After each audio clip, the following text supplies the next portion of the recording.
Hei ja kiva, että olet täällä. Minä olen Mika. Hei myös minulta. Olen Anna. Tänään puhumme aiheesta, jonka moni tuntee. Suomea puhua ajattelematta liikaa. Haluat sanoa jotain, mutta pää on täynnä. Etsit sanoja, suunnittelet lauseita ja silloin hiljenee. Tämä tunne voi turhauttaa. Silti on myös toisenlaisia hetkiä. Hetkiä, jolloin Suomi vain virtaa. Ilman painetta, ilman suunnitelmaa. Juuri siitä haluamme puhua tänään. Ehkä tunnistat itsesi tästä. Ymmärrät paljon suomea, mutta puhe jumittuu. Ei siksi, et tietäisi mitään, vaan koska ajattelet liikaa. Pää käy nopeasti, keho jännittyy ja sanat jäävät kiinni. Samalla on tilanteita, joissa kaikki on helppoa. Lyhyt lause kahvilassa, spontaani keskustelu, yksi nauru. Näitä eroja haluamme tänään katsoa yhdessä. Tässä jaksossa puhumme rauhallisesti ja hitaasti. Voit vain kuunnella ja rentoutua. Emme puhu säännöistä, kieliopista tai täydellisistä lauseista. Puhumme arjesta, kokemuksista ja luottamuksesta. Suomea puhua ilman ajattelua ei tarkoita, ettei oppisi mitään. Se tarkoittaa, että opit hellittämään ja luottamaan siihen, mikä on jo sinussa. Juuri niin. Monet osaavat enemmän suomea kuin luulevat. Kun lopetamme jokaisen lauseen kontrolloinnin, syntyy usein enemmän vapautta. Tänään näytämme, miksi vähempi ajattelu on joskus enemmän kieltä ja miten voit tuoda tämän keveyden askel askeleelta arkeesi. Okei, Anna. Puhutaan hetkistä, jolloin ajatukset tekevät kaiken raskaaksi. Kyllä. Tunnetko sen tilanteen, kun istut porukassa ja vuoro tulee yllättäen? Oi, todellakin. Sydän hakkaa, pää etsii 5 täydellistä sanaa, mutta tulee vain hiljaisuus. Minulle käy niin usein puheluissa suomeksi. Näen näytön soivan, mietin kielioppia, en vastaa. Katkaisetko puhelun? Joskus, sitten hävettää tietysti. Ymmärrän. Minulle kävi näin viimeksi vanhempainillassa. Kerro. Opettaja kysyi, haluaako joku auttaa. Halusin sanoa kyllä. Rakensin päässä virheetöntä lausetta. Tauko venyi. Joku muu nosti käden. Tilaisuus meni. Voi ei. Juuri siltä jumitus tuntuu. Olet katsoja omassa elokuvassasi. Kauniisti sanottu. Miksi näin käy? Luulen, että kohtelemme kieltä kuin matematiikkaa. Ensin lasketaan, sitten puhutaan. Mutta keskustelut ovat eläviä, ne jatkavat kulkuaan. Totta. Kun laskemme, juna lähtee. Esimerkki nuoruudestani. Seisoin bussipysäkillä, halusin kysyä kellonaikaa. Suomeksi? Silloinkin jo, kyllä. Ajattelin, anteeksi, paljonko kello on. Helppoa. Sitten tuli ajatus, partitiivi, kohteliaisuus. Lopulta en kysynyt mitään. Bussi tuli ajoissa, nousin kyytiin, mutta tunsin itseni pieneksi. Hurjaa, noin pieni lause voi tuntua noin isolta. Niin? Äidinkieliselle se on ilmaa. Oppijalle vuori. Ehkä ajattelemme myös arvostelua. Toinen voisi nauraa. Kyllä, virheiden pelko on kova, se huutaa päässä. Ja lukitsee kielen. Onko sinulla niksejä nopeuteen? Joskus auttaa hengitys. 2 sekuntia syvään sisään, sitten vaan puhun. Kuulostaa yksinkertaiselta, mutta toimii. Tai annan itselle pikatehtävän, 1 lause, vaikka vino. Rohkeasti aukkojen yli. Niin? Ystäväni kutsuu sitä virheiden juhliksi. Kaunis kuva. Entä sinä? Milloin oli viimeisin pää vastaan kieli kaksintaistelu? Viime viikolla supermarketissa kassa oli täysi. Naisella edessä oli ongelma kortin kanssa. Kassamies huokaisi. Halusin sanoa, että voi kokeilla minun korttia.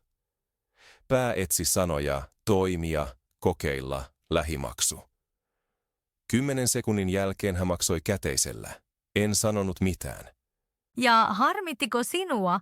Kyllä, koska halusin auttaa. Ehkä ajatuksesi olivat nopeammat kuin tilanne. Ulkoinen tempo oli kovempi. Siitä näkee, ajattelu on joskus hidasta. Ironista, eikö? Luulemme, että ajattelu on nopeaa. Mutta puhuessa sydän on nopeampi. Hyvä lause. Monet kuulijat varmasti tunnistavat. Ehdottomasti. Ystävät, onko teilläkin näitä tyhjiä hetkiä? Kirjoittakaa meille. Luemme kaiken, mitä jaatte. Mika, mietin. Jumittaako ajattelu vain oppijoita vai myös äidinkielisiä? Hyvä kysymys. Suomalainen ystäväni kompastelee joskus myös. Esimerkiksi kun hänen pitää selittää vitsi. Totta. Vitsit vaativat ajoituksen. Hän miettii hetken, sitten vitsi kuolee. Haha, tunnistan. Siis ilmiö koskee monia, vain syy on eri. Rauhoittavaa, eikö? Todella. Me kaikki olemme ihmisiä, joilla on pienet latauspalkit päässä. Kaunis kuva. Ehkä voimme hyväksyä nuo palkit. Niin, sen sijaan, että piilottaisimme ne. Mutta aiheemme ei lopu tähän. Ei, kohta puhumme rennosta hetkestä, jolloin sanat virtaavat kuin vesi. Odotan innolla. Nyt puhumme niistä hyvistä hetkistä, Mika. Kyllä. Hetkistä, jolloin kieli on kevyttä kuin kesäilma. Onko sinulla esimerkki, jolloin kaikki sujui helposti? Kuukausi sitten tapasin naapurin pihalla. Hän grillasi makkaraa, tuoksu oli ihana. Jäin seisomaan ja nauroimme heti. Ilman suunnitelmaa puhuin säästä, makkarasta ja futiksesta. Lauseet tulivat itsestään. Ei taukoa, ei mietintää, vain puhetta. Kuulostaa rennolta. Mikä oli erilaista kuin kaupassa? Olin rento. Ei kelloa, ei painetta. Grilli rätisi, aurinko paistoi. Huomioni oli hetkessä, ei kieliopissa. Eli tunnelma auttoi. Aivan. Tunsin oloni tervetulleeksi. Kun huoneessa on hymy, ajattelee vähemmän virheitä. Minulle käy näin lenkillä. Tapaan usein eläkeläisiä koirien kanssa. Pysähdymme, silitämme koiraa ja yhtäkkiä juttelen 5 minuuttia turkin hoidosta. En edes huomaa, että puhun suomea. Kaunista. Koirat avaavat sydämet ja suut. Niin. Keskittyminen on eläimessä, ei kielessä. Se vie pelon. Onko myös työtilanteita, joissa sanat virtaavat? On, ompelimossani. Kun ompelen, selitän asiakkaalle, miksi kangas sopii. Kädet toimivat automaattisesti, pää kertoo työn. Aihe on tuttu, joten sanat tulevat kuin vesi. Sama koodauksessa. Kun näytän kollegoille, miten koodi toimii, puhun vapaammin. Sisältö on selvä, kuvaan sen vain. Mielenkiintoista. Kaava näkyy. Tuttu aihe, rento paikka ja vähän painetta. Kyllä. Ehkä yksiniksi. Huomio ulospäin. Selitä. Kun katson leijaa tai koiraa, aivoilla ei ole voimaa pilkkuihin. Ne vain kuvaavat kuvaa. Muistan iltapäivän puistossa. Lapsenlapseni leikki muiden lasten kanssa. Vanhemmat seisoivat vieressä. Yksi kysyi, mistä olen kotoisin. Yleensä pysähdyn, mutta nyt katsoin vain juoksevia lapsia. Vastasin heti ja kerroin kotiseudustani. En miettinyt. Koska katselit puoliksi lapsia. Aivan. Moni ajo kuulostaa raskaalta, mutta tässä se auttoi. Oletko huomannut, että musiikki auttaa? Sinulla? Kyllä. Hiljaisessa jazzbaarissa puhun rennommin. Rytmi kantaa kieltä. Puhun melkein tahdissa. Kaunis kuva. Minulla toimii meren kohina lomalla. Aallot antavat tauot, joissa voisin ajatella, mutta en. Ehkä taustaääni estää aivoja ajattelemasta liian kovaa. Hyvä pointti. Ilman ääntä kuulee jokaisen sisäisen äänen. Ja se sanoo mielellään. Varo, virhe. Haha, niin. Mutta jatsin tai aaltojen kanssa se kuiskaa hiljempaa. Kuulijat, mikä on teidän mielipaikkanne? Kahvila, metsä vai parveke? Kirjoittakaa siitä meille. Keräämme mielellämme teidän kevyen kielen paikat. Anna, kerro pisin hetkesi ilman ajattelua. Se oli pyöräreissulla 2 vuotta sitten. Ajoin 3 suomalaisen ystävän kanssa Oulujokea pitkin. Poljimme 50 kilometriä. Puhuimme kaikesta. Maisema, lapsuus, ruoka, politiikka. Jalat pyörivät rytmissä, tuuli suhisi, linnut lauloivat. Kieleni liikkui kuin pyörä, pyöreä ja tasainen. Unohdin, että puhun suomea. Vasta illalla perillä ajattelin, vau, tuntikausia ilman suunnitelmaa. Mahtavaa. Teitkö virheitä? Totta kai. Sanoin se joki, vaikka pelkkä joki riittäisi. Kukaan ei pysäyttänyt. Nauroimme hetken ja jatkoimme. Liike auttoi, emme jääneet paikoilleen. Liike on hyvä opettaja. Niin, tarvitsemme joskus moottoreita, jalat, pyörät, kädet. Tai grillin. Juuri niin. Entä digitaaliset tapaamiset? Silloin istutaan vain ruudun edessä. Totta. Videokokouksissa moni vaikenee. Minulla on niksi. Pidän vesilasin vieressä ja juon välillä. Pieni liike rentouttaa. Sitten puhun taas. Minä pyörittelen joskus kynää. Kierrän, napsautan ja puhun. Pienet eleet korvaavat suuren ympäristön. Kyllä. Ne luovat mikroilmapiirin. Vielä yksi asia, huumori. Kun joku kertoo vitsin, olen heti virrassa. Koska nauru rikkoo jään. Aivan. Viime viikolla kielikahvilassa eräs mies sanoi, minun suomi on kuin juusto, täynnä reikiä. Kaikki nauroivat, myös minä. Sen jälkeen puhuimme vapaasti. Virheet olivat yhtäkkiä juuston reikiä, siis normaaleja. Hieno kuva. Huumori vie raskauden pois.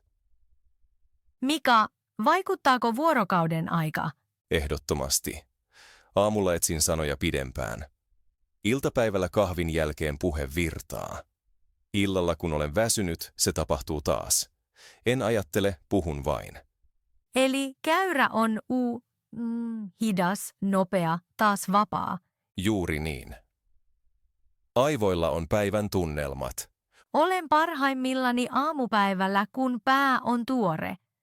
Mutta myöhään yöllä puhun yllättävän avoimesti. Ei energiaa enää kontrolliin. Se näyttää, että jokainen löytää oman hetkensä. Kieli on kuin joki, hyppää oikeaan kohtaan. Kun olet vedessä, älä mieti uimista koko ajan. Muuten uppoat. Runollista. Kiitos. Viime vuonna olin pienellä musiikkifestarilla. 3 päivää, teltta ja monta bändiä. Toisena iltana istuin vieraiden kanssa nuotiolla. Yksi soitti kitaraa, me lauloimme. Sitten jokainen kertoi pienen matkatarinan. Minä olin ainoa ei-äidinkielinen. Puhuin 10 minuuttia junamatkasta ruotsin halki. Kuvasin vaunut, tuoksut, vanhat asemat ja ihmiset laukkuineen. Sanat kipinöivät kuin tuli. Kukaan ei korjannut, kaikki kuuntelivat. Tarinaa seurasi aplodit. Vasta teltassa huomasin, etten etsinyt verbiä kertaakaan. Musiikki, liekit ja taivas sitoivat tarinan ja kielen. Ihanaa. Se osoittaa, että tunne kantaa kieliopin. Juuri niin. Kun sydän on täysi, se hoitaa päätteet. Kuulijat voivat testata. Etsikää hetki täynnä tunnetta ja puhukaa. Kertokaa ystävälle tarina, kun olette iloisia tai surullisia. Tunteet työntävät sanat käyntiin. Ja virheet putoavat kärryn taakse. Nyt meillä on monta esimerkkiä. Grilli, koira, pyörä, musiikki, huumori, tunteet. Kaikki näyttävät, että ympäristö, tunne ja liike auttavat. Se rohkaisee minua. Minuakin. Huomaan, miten sujuvasti puhumme. Hyvä merkki. Olemme virrassa. Jatketaanko seuraavaan osaan, jossa päästämme irti täydellisistä lauseista? Jatketaan, mutta hengitetään syvään ja annetaan kuulijoille tauko. Hyvä idea. Pysykää linjalla ja hakekaa vettä tai kahvia. Kuullaan pian taas. Tervetuloa takaisin, hyvät kuulijat. Nyt puhumme täydellisyydestä. Tai oikeammin täydellisyyden lopusta. Aivan. Haluamme näyttää, miksi virheet voivat olla ystäviä. Mika, muistatko sen kielikurssin, jolla olimme yhdessä? Muistan, viime keväänä. Siellä opettajamme sanoi lauseen, joka osui minuun. Sen kenkävertauksen? Kyllä, hän sanoi. Sana, jossa on naarmu, on parempi kuin täydellinen ajatus kaapissa. Vertaus oli mahtava. Sana on kuin kenkä. Sitä pitää käyttää. Muuten se pysyy uutena, mutta turhana. Tuo lause muutti tavoitteeni. Ennen halusin puhua kuin sanakirja. Entä nyt? Nyt haluan puhua kuin ihminen. Minulla on samanlainen tarina. Vuosia sitten pidin esityksen yliopistolla. Kirjoitin jokaisen rivin ja harjoittelin päiviä. Lavalla tuijotin paperia ja unohdin yleisön. Kysymyksiin en osannut vastata, koska ne eivät olleet tekstissä. Olit kiinni käsikirjoituksessa. Kyllä. Nykyään teen vain avainsanoja. Lauseeni ovat joskus vinoja, mutta näen kuulijoiden silmät. Se tekee kontaktista aidon. Mikä auttoi sinua päästämään irti? Ystävän vinkki. Hän sanoi, puhu kuin kokkaisit. Mielenkiintoista. Mitä se tarkoittaa? Kun kokkaan, maistan ja lisään maustetta tarpeen mukaan. Puheessa teen saman, lause kerrallaan. Hieno vertaus. Parempi maustaa livenä kuin opetella resepti ulkoa. Aivan. Jos suolaa tulee liikaa. Ei haittaa, jatketaan. Minulla oli myös aha-hetki kahvilassa. Tilasin isoa kahvimaito. Tarjoilija hymyili ja toi kupin. Ei korjausta. Auttoiko se sinua? Kyllä. Huomasin, että virhe häiritsi vain minua, ei maailmaa. Sanoin kerran, minä menee. Kollega virnisti, mutta vastasi normaalisti. Ja päivä jatkui. Niin.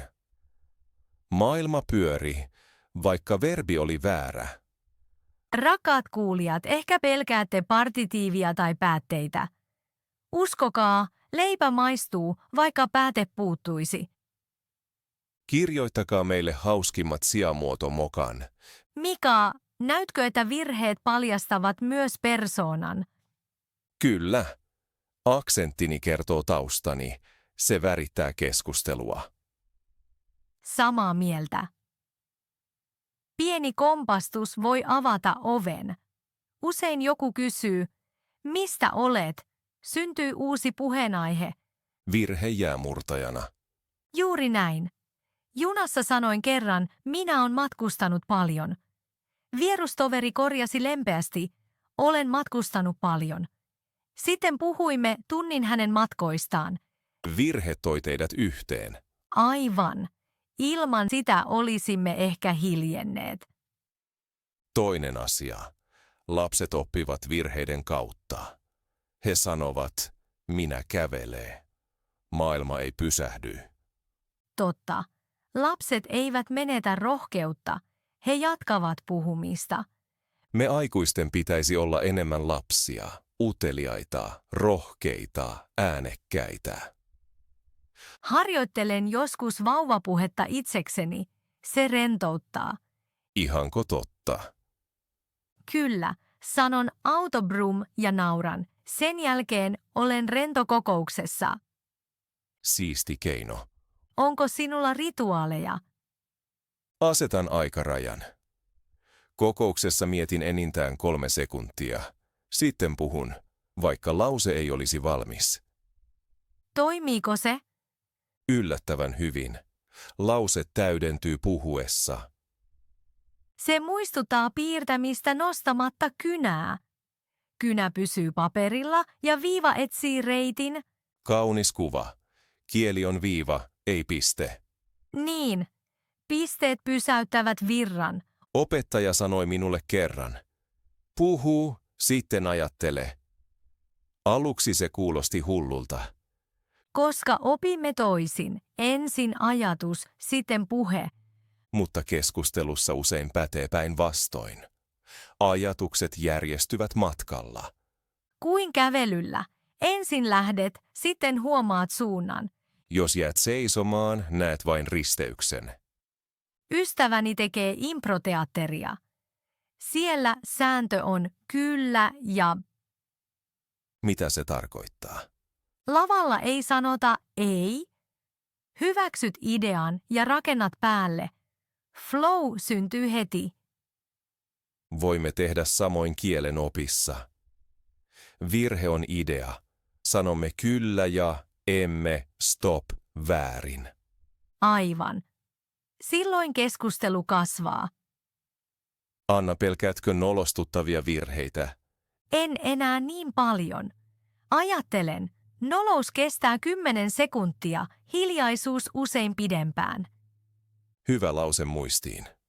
Kiitos. Sen voisi teipata jääkaappiin. Ja viereen lappu, tee tänään vähintään 3 virhettä. Haha, haaste hyväksytty. Kuulijat, oletteko mukana? 3 virhettä päivässä, kuka onnistuu? Kirjoittakaa, mitä virheitä juhlistitte. Luemme ilman punakynää, lupaan. Mika, tunnen, että lähestymme ydintä. Rohkeus on tärkeämpää kuin kielioppi. Kyllä. Kielioppi seuraa kuin varjo. Ja varjo tarvitsee valon, siis sanat. Todella runollista, Anna. Kiitos. Tämä kuva sopii lopettamaan tämän osan. Olen samaa mieltä. Seuraavassa luvussa teemme lyhyen yhteenvedon, eikö? Kyllä, hyvä idea. Hengähdetään ja järjestellään ajatukset. Anna, nyt puhumme rytmistä, vai mitä? Kyllä, keskusteluvirta kiinnostaa minua kovasti. Huomaan, että kun kuuntelen hyvin, löydän rytmin automaattisesti. Totta. Kuunteleminen on kuin metronomi, se antaa tahdin. Ennen halusin aina suunnitella vastauksen jo, kun sinä puhuit. Tiedän tunteen. Silloin ei oikeasti kuule. Nykyään toistan mielessäni viimeisen sanasi. Sitten vastaan. Hyvä harjoitus. Se tekee pienen tauon, mutta ei aukoa. Näin keskustelu pysyy kuin pingispeli. Juuri niin. Pallo lentää, kukaan ei pidä sitä kauan. Minulla on esimerkki toimistosta. Kollega ja minä ratkoimme ongelman nopeasti. Kuvittelimme, että improvisoimme musiikkia. Yksi soittaa, toinen lisää. Ei pitkiä lauseita, vain lyhyitä impulsseja. 10 minuutissa meillä oli suunnitelma. Hienoa. Eli jamisession ajatus auttoi. Kyllä. Kieli oli kitara, ideat sointuja. Minulla sama toimii 2 kokatessa. Yksi pilkkoo, toinen maustaa. Puhumme lyhyesti. Paprika valmis, suolaa sopivasti, mutta kansi päälle. Sanoja on vähän, mutta rytmi toimii. Myöhemmin pöydässä juttu kulkee pidempään ja rennommin. Kiinnostavaa, lyhyet työvaiheet luovat luottamusta. Sitten kieli voi tanssia. Juuri niin, toinen pointti on hengitys. Kun hengitän pinnallisesti pätkin lauseeni, Kyllä, tunnen sen. Syvä hengitys antaa pidemmät kaaret. voit jopa kuunnella ja laskea salaa, sisään 4 askelta, ulos mieti, sitten puhu. Kuulostaa melkein meditaatiolta. Se on. Kieli ja hengitys ovat kaksoset. Kuuntelin kerran podcastin, jossa neuvoitiin tekemään pieni ennen vastausta. Silloin saa 1 sydämenlyönnin aikaa. Tämä kuulostaa luonnolliselta ja täyttää aukon. Käyttävätkö äidinkielisetkin sitä? Hyvin usein. He sanovat, siis, just. Nämä täytesanat pitävät tahdin. Ennen luulin, että täytesanat ovat virheitä. Nyt näen ne rytmisoittimina. Hyvin sanottu. Keskustelu ilman olisi kuin laulu ilman taukoa, tosi raskas. Saamme siis juhlia pieniä taukoja. Kyllä, tauko voi näyttää kiinnostusta. Kun olet hetken hiljaa, osoitat, että kuuntelet. Testasin tätä viime viikolla naapurini kanssa. Hän kertoi puutarhastaan. Odotin 2 sekuntia ennen kysymystä. Hän hymyili ja jatkoi vielä syvemmin. Tauko antaa tilaa, jonka toinen täyttää mielellään. Joskus rytmi on myös yhteinen hiljaisuus. Kyllä, hiljaisuus voi olla osa musiikkia. Entä nopeus? Jotkut puhuvat todella nopeasti. Silloin kadotan tahdin. Minäkin. Silloin keskityn avainsanoihin. Päästän turhat sanat ohi kuin lehdet tuulessa. Hyvä kuva. Nyökkään tietoisesti pysyäkseni tahdissa. Nyökkäys auttaa paljon. Keho näyttää, missä tahti on. Videokeskusteluissa nyökkäys näkyy joskus huonosti. Totta. Siellä sanon useammin, joo, ymmärrän, jotta nyökkäys kuuluu.